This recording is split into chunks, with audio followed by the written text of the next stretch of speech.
গরিবটা চলো না। কিছু লোক আছে শিক্ষা নিয়ে করে ভিক্ষা, এদের থেকে থাকবেন দূরে। কিছু মানুষ অবহেলা করে গরিবরাকে নিয়ে, আর গরিব তো মানুষের হুটি হয়েছে না, গরিব আল্লাহ পাক ইচ্ছা মানুষের গরিব হয়েছে। আবার গরিব থেকে বড় লোক হইতে পারে। কিছু বড় লোক আছে গরিবরা দেখি হিংসা করে, নিন্দাই করে। তো গরিবরা নিয়ে নিন্দাই করবেন না। বেচতে গেলে ওই গরিব আগে বেচতে যাবে, আপনারা বড় লোক বেচতে যাবেন না।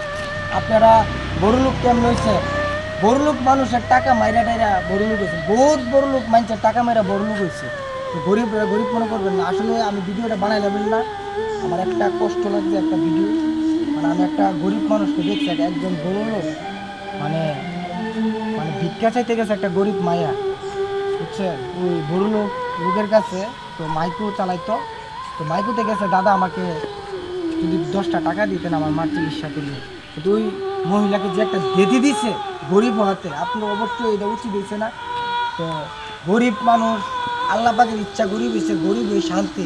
তো মানুষ কষ্ট দিচ্ছে, আপনার কাছে 1টা টাকা চাইছে, 10টা টাকা, আপনি এই কথাটা বলা উচিত হয়েছে না।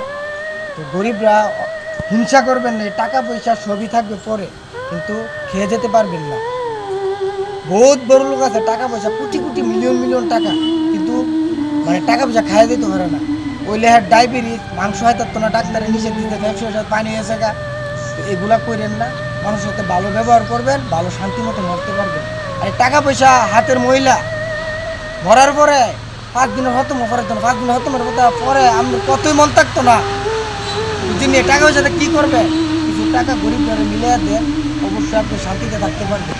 এগুলা করা আমার মনে খুব কষ্ট হয়েছে মনটার, গরিব মেয়েটাকে একটা কাজ করছে।